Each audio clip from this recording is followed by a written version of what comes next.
$250 pero parang nasa harap mo lang. Ang liit ng center dot pero kitang kita. Napakagandang scope naman ito. Para sa mga interesado dito, contact nyo lang si Rob Rendel Paipa. Ito yung bagong West Hunter. West Hunter TD Gen 2 7-35x56. Yun yun, no.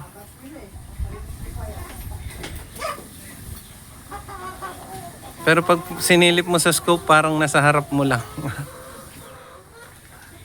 Grabe naman yan. Turret. Ito na naman tayo sa turret. Aesthetic na siya kasi stainless na. Ito yung sinasabi ko na nag-evolve ng malaki si West Hunter. Ang ganda, oh. Turret niya. Wow, tunog mayaman. Tunog mayaman talaga. 10, 20, 21.5.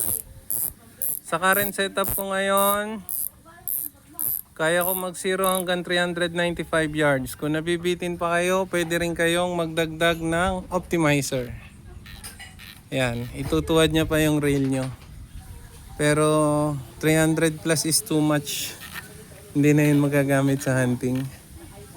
Nakakatamad ng pulutin yan.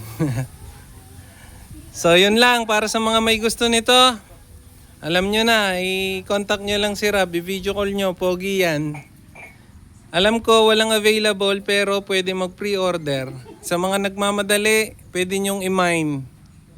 I-mine mismo itong hawak ko ngayon. Bago pa nagpakita ang araw, buti na kaysama. Salamat!